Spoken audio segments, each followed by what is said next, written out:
এই ভিডিওটিতে আমরা খুবই গুরুত্বপূর্ণ কিছু বিষয় আলোচনা করব। প্রথমত, পৃথিবীতে সবথেকে বেশি স্বাধীন দেশ রয়েছে কোন মহাদেশে?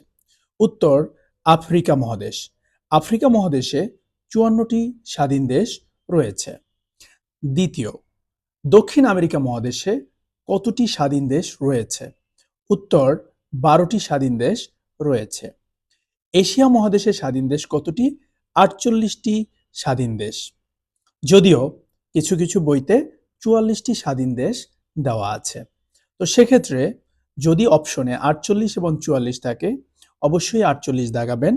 আর যদি ৪৮ না থাকে, তাহলে ৪৪ দাগাবেন। দুই মহাদেশে অবস্থিত দেশ কোনগুলো? রাশিয়া, তুরস্ক এবং কাজাখস্তান। এই যে আমরা তিনটা রাষ্ট্র দেখতে পাচ্ছি, এগুলো হচ্ছে দুইটা মহাদেশে এদের অবস্থান। এশিয়া হচ্ছে বিশ্বের সবথেকে বড় মহাদেশ। এটা আফ্রিকার প্রায় ১.৫ গুণ বড়। মানে ১.৫ গুণ বড়। আরেকটা মজার জিনিস, আমেরিকা আবিষ্কার করেছিল কে? ক্রিস্টোফার কলম্বাস আবিষ্কার করেছিল। কিন্তু এই আমেরিকার নামকরণ করা হয়েছে কার নাম অনুসারে? উনি হচ্ছেন একজন ইতালীয় অভিযাত্রী। ওনার নাম হচ্ছে আমেরিগো ভেসপুচি। এই আমেরিগো ভেসপুচির নাম অনুসারে মূলত আমেরিকা মহাদেশটির নামকরণ করা হয়েছে। সব থেকে ক্ষুদ্রতম মহাদেশ হচ্ছে অস্ট্রেলিয়া। অস্ট্রেলিয়া অর্থ কি? এশিয়ার দক্ষিণাঞ্চল।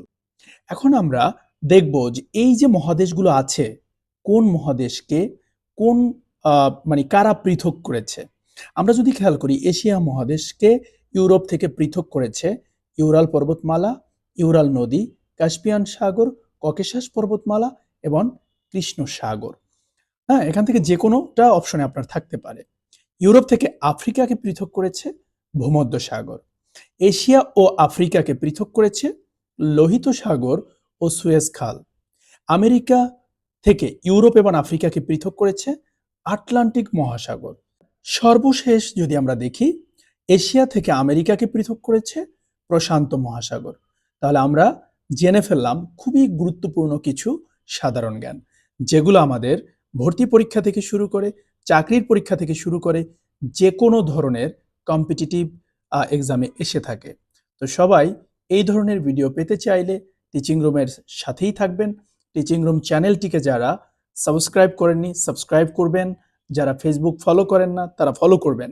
আমাদের ফেসবুক, ইউটিউব, ইনস্টাগ্রাম সব জায়গায় আপনি টিচিং রুম লিখে সার্চ দিলেই পেয়ে যাবেন। ধন্যবাদ সবাইকে।